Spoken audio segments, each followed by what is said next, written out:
So we know how to predict whether an atom would like to gain electrons or lose electrons.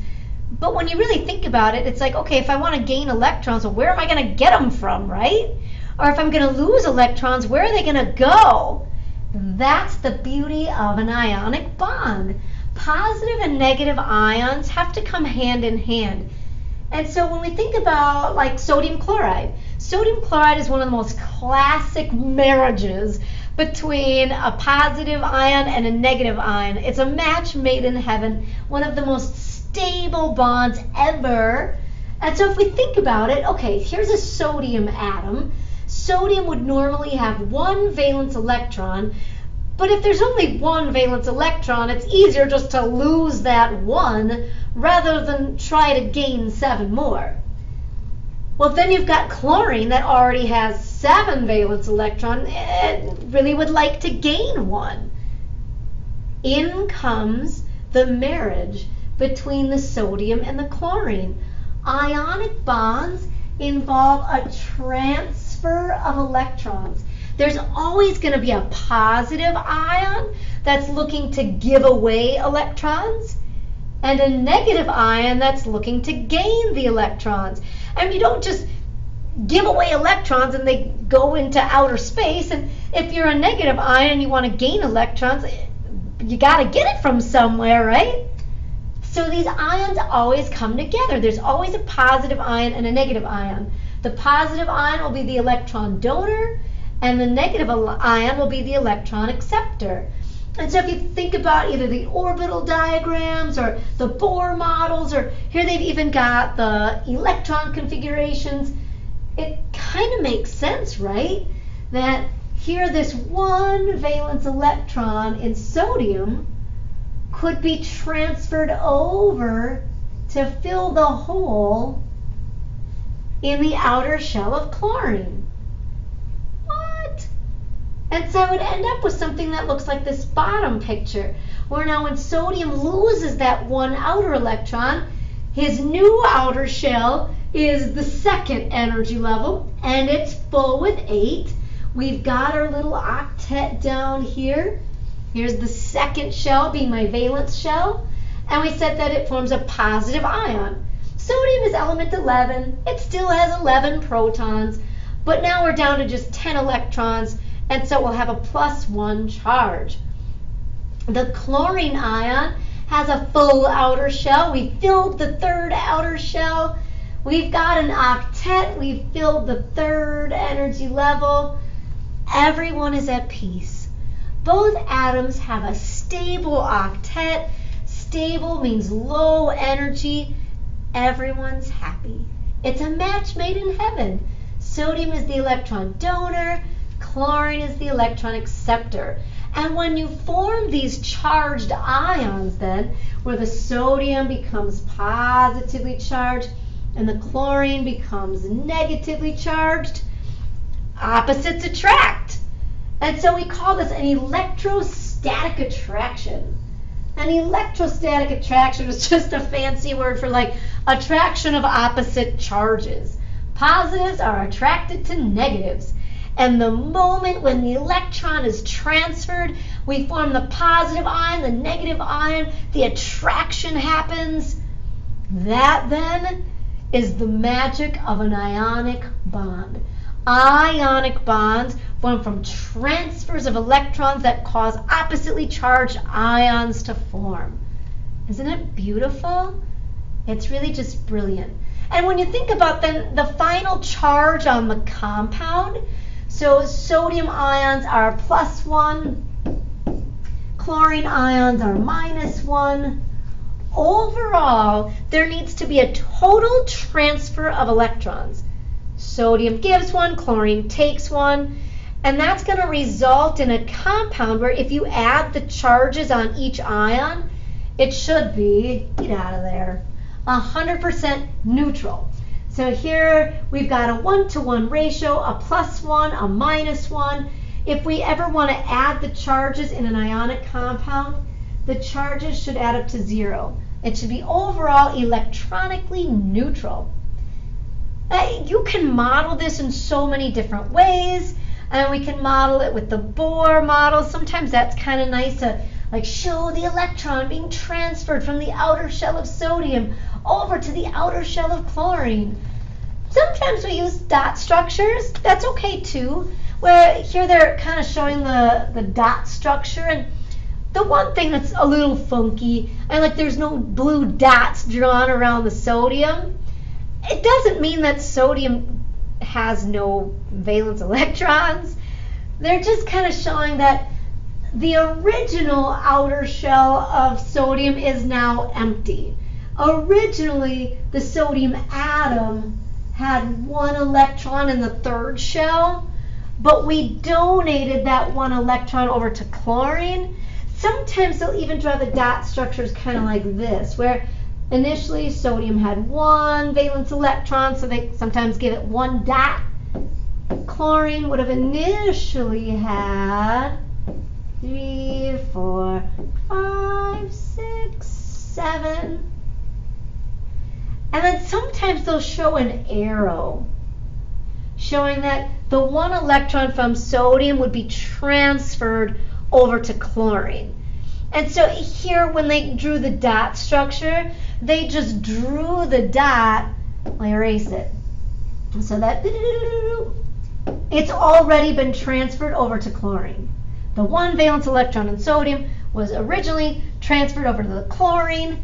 That created the -1 charge and the +1 charge as they've kind of got it drawn in this picture. And so again, it doesn't necessarily mean that sodium doesn't have any valence electrons, because obviously it does.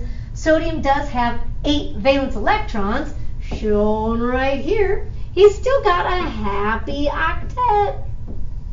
It's just that the original shell is now empty, and the valence shell has become the 2nd. All right, that's the beauty of an ionic bond. There's a transfer of electrons, so you always have to have a positive ion and a negative ion, so that there's somebody who's going to give the electron and somebody who's going to take the electron. So in question 4, if we look at a cause and effect, magnesium ions form ionic bonds with fluoride ions in a 1:2 ratio. Explain how electrons are transferred between atoms and how the ionic bond forms in this compound. Let's kind of model it, huh? Okay, so maybe we could do Bohr models. Maybe to start, we could do Bohr models. Okay, so let's do magnesium. Here's the magnesium nucleus, which I don't have to draw all the protons and neutrons because they're not going to be involved in bonding. All right, so then let's draw some energy levels. Here's the first energy level of magnesium. It would have 2 electrons. I'll kind of put them paired together like the 1s orbital. Then next would come the second energy level. It's going to have a total of 8. There's going to be the 2s and then the 2 p's. This kind of reminds me of like how sometimes you draw models in early science classes with like little dots. And again, there are obviously inaccuracies with drawing a Bohr model like this.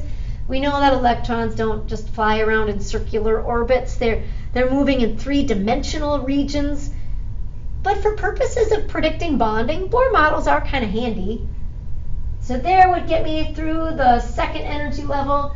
And then magnesium would have 2 electrons in the third energy level. And I'm technically in a Bohr model. It doesn't matter where you draw them. And even in like the inner rings, it doesn't necessarily matter where I would have drawn them. I like here on these pictures, they're kind of drawn as pairs. But even if I look at like the 1s orbital in these Bohr models, they didn't draw the dots together. It's okay. And so here I know that there should be a 3s orbital with 2 electrons. I'm just going to put them out to the sides. In a Bohr model, it doesn't really matter whether we just draw 8 dots around a ring or 2 dots around a ring, or we could put them paired. we're really just kind of trying to show how many electrons are in each energy level. Okay, so here's kind of a snapshot of a magnesium atom. Then let's do some fluorine atoms. Okay, so here's the fluorine nucleus, and then I'd have the first energy level, which would have 2 electrons. The second energy level should have a total of 7. So it's going to have 2 electrons in the outer S, and then there would be 5 electrons in the outer P. I'm going to go 1, 2, 3, 4, 5. You may see where I'm going with this, huh? And then let's do another fluorine. It says it's a 1-to-2 ratio, so there's 1 magnesium and 2 fluorine. So we'll do another fluorine atom. Fluorine would have 2 electrons in the first energy level and a total of 7 in the second. And again, this kind of matches how we would do a dot structure too, that if I have 7 valence electrons, they would be like 2s2, and then I would have 2p5. Cool. All right, so do you kind of see what's happening here? Magnesium's got 2 valence electrons, but it's probably easier to lose those 2 rather than gain 6 more. Well, each fluorine already has 7 and is looking to gain 1. Are you following me here? What if the magnesium said, hey, I got an idea. I'll give 1 electron to you. So then I'll get rid of this one. And then I'll give 1 electron to you. I'll put that electron over in the fluorine and get rid of it. Match made in heaven. Everybody's happy. Everybody can get a full outer shell. So magnesium is looking to lose 2 electrons. So magnesium would either like to find an atom that can gain 2. For example, what if I had magnesium with 2 valence electrons and oxygen? And so I don't know, maybe I'll draw like 2 little dots around magnesium. And then what if I had oxygen? Oxygen's got 6 valence electrons. 1, 2, 3, 4, 5, 6. Whoa! 6. Ah! Blue! I don't want blue. Get out of there. Red. There we go.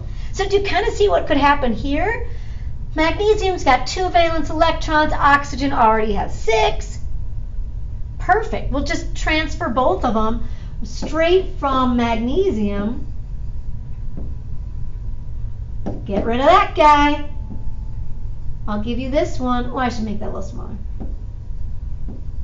I'll give you that one. We'll just transfer them. Both of the electrons from magnesium can go straight over to oxygen. Magnesium wants to lose 2. Oxygen wants to gain 2. Perfect. Or we could have a situation like magnesium and fluorine, where magnesium would like to lose 2 electrons, but fluorine can really only take 1. So we'll just use 2 atoms of fluorine. And we can transfer the electrons that way. And eventually then when we think about this whole formula, watch what happens. So the magnesium is going to lose 2. And so the magnesium ion then will be charged +2. We're still going to have 12 protons in the nucleus, but we'll only have 10 electrons. So overall charge of +2. Each fluorine is going to gain 1 electron, and that'll create a charge of -1. Each fluorine will still have 9 protons, but we'll have 10 negative electrons. In the end, when ionic bonds form, the final particle should be neutral, and that the charges should all add up to 0. So if I were to add a +2, -1, -2, all the charges would add up to 0. And so you could kind of model this electron transfer by either doing the big Bohr models, or you could kind of do what we did down here. You could show the transfer of electrons with a dot structure as well.